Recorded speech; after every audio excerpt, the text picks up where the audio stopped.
Hello everyone, this is Tom Fox and I'm the Compliance Evangelist. I'd like to welcome you to my January 2018 podcast series of 31 Days to a More Effective Compliance Program. But first, a word about this month's sponsor, Conversant. As the leading global provider of ethics and compliance cloud software, Conversant connects ethics to business performance by weaving ethics and values into everyday operations in over 600 of the world's largest companies.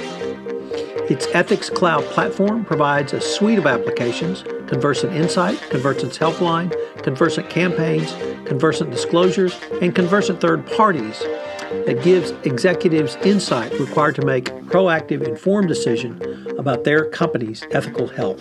Conversant's customers include Microsoft, Tesla, Four Seasons Hotels and Resorts, Campanini, and Under Armour, who care deeply about driving ethics into the center of their organizations. Check out more at conversant.com.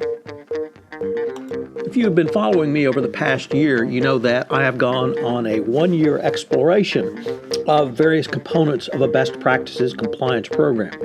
However, during this exploration, there were two very important documents released by the Department of Justice relating to a best practices compliance program.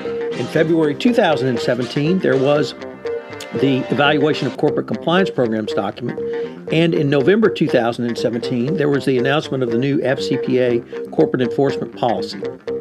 Therefore, in this month of January, I'm going to lay out for you what should go into your best practices compliance program based upon the 10 hallmarks of an effective compliance program and these two documents.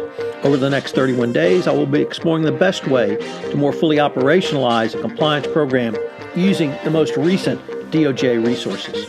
I hope you will join me for the full 31 days as we engage in an exploration to a more effective compliance program.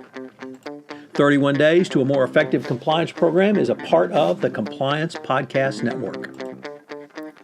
Day 24, CCO Authority and Independence.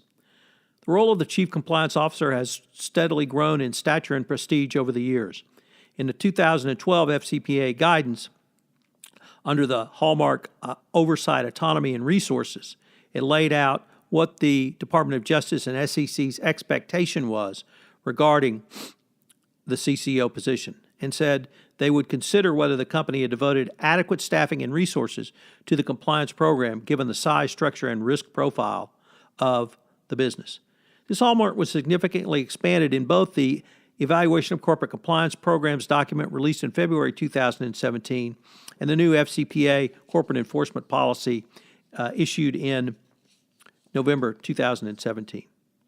Under Prong-3, Autonomy and Resources from the evaluation, it asks, 1, stature. How has the company function compared other strategic functions in the company in terms of stature, compensation levels, rank, title, reporting line resources, and access to key decision makers? What has been the turnover rate for compliance and the relevant control function personnel? What role has compliance played in the company's strategic and operational decisions? And under the prong of autonomy, the questions read, have the compliance and relevant control functions had direct reporting lines to anyone on the board of directors? How often do they meet with the board of directors? Are some members of senior management present for these meetings? Who reviewed the performance of the compliance function and what has been the review process? Who has determined compensation, bonus raise, hiring, and termination of compliance officers? Do the compliance and relevant control personnel in the field have reporting lines to headquarters? If not, how has the company ensured their independence? In the new FCPA Corporate Enforcement Policy, the DOJ laid out the following additional factors around CCO authority. Number 1, the quality and experience of the personnel involved in compliance, such that they can understand and identify the transactions and activities that pose a potential risk. Number 2, the authority and independence of compliance function and the availability of the compliance expertise to the board. Number 3, the compensation and promotion of personnel involved in compliance in view of their role, responsibilities, and other appropriate factors. And number 4, the reporting structure of any compliance personnel employed or contracted by the company. Clearly, the DOJ is articulating that it expects true compliance professionals who have understood the way compliance interacts with and supports the business. The days of the law school-trained CCO who cannot read a simple spreadsheet are consigned to the dustbin of non-compliant history. But more than simply compliance professionalism, companies must compensate and promote compliance professionals within their organization. Simply burying someone in the compliance function of a law department because they cannot cut it will no longer suffice. There is a new requirement in the FCPA Corporate Enforcement Policy on independence. The DOJ has never taken a position on whether the general counsel can also be the CCO. However, this new language would seem to signal the death knell for the dual general counsel CCO role. It may also signal the larger issue that the CCO should have a separate reporting line to the board apart from through the general counsel. While the DOJ's stated position that it does not concern itself with whether the CCO reports to the GC or reports independently, but is more concerned about whether the CCO has a voice to go to the CEO or boards directly without going through the GC first.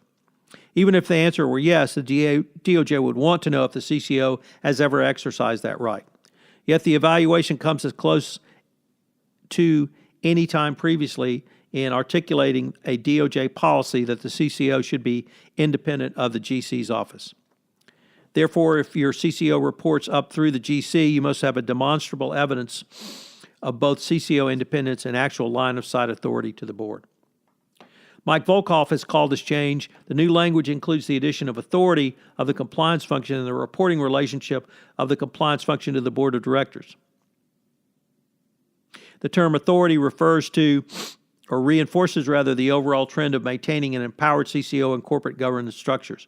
Additionally, the CCO's access to the board and regular reporting to the board is emphasized with new language and reflects increasing concern over the importance of regular reporting by the CCO up to the board. Here are some of the questions you should consider in evaluating this prong. First and foremost, is the CCO part of your senior management team or the C-suite? Is the CCO part of regular meetings of this senior team, the executive leadership team, senior management team? Who can terminate the CCO? Is it the CEO, the audit committee of the board, or does CCO termination require the approval of the entire board?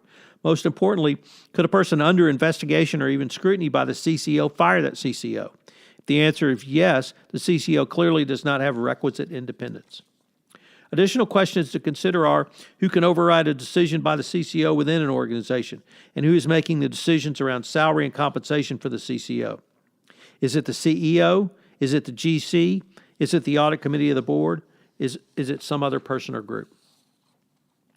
Once again, for the compliance professional, the new FCPA Corporate Enforcement Policy makes clear the importance of a best practice compliance program even more critical.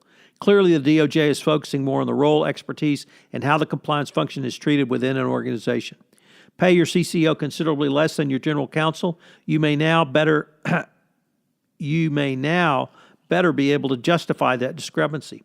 Legal department's budgets of $750,000 and a compliance department budget of $500,000 may be starting you behind the eight ball if you have to go in front of the DOJ through an enforcement action. The evaluation of corporate compliance programs and the new FCPA Corporate Enforcement Policy build upon the 10 hallmarks of an effective compliance program and demonstrate the continued evolution in the thinking of the DOJ around the CCO position and the compliance function.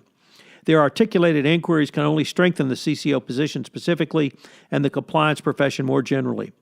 The more the DOJ talks about the independence of, coupled with the resources made available to and the authority concomitant with the CCO position, the more corporations will see it as directly in their interest to provide the resources, authorities, and gravitas to the compliance profession and their organizations. So what are today's three key takeaways? Number one, how can you show that compliance really has a seat at the senior executive table? Number two, what are the professional qualifications of your CCO? If you have a joint GC and CCO role embodied in one person, what can you show in the general counsel to demonstrate any specific expertise in the compliance realm? And three, does your CCO have true independence to the board of directors?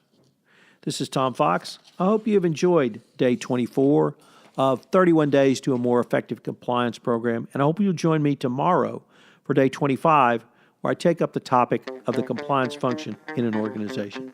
This is Tom Fox again. Thank you for listening to this episode of 31 Days to a More Effective Compliance Program, sponsored by Conversant.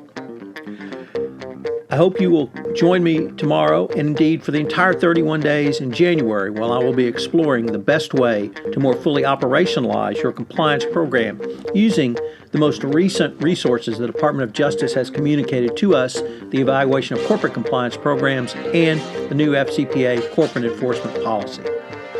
This is Tom Fox. Thank you again for listening. 31 Days to a More Effective Compliance Program is a part of the Compliance Podcast Network.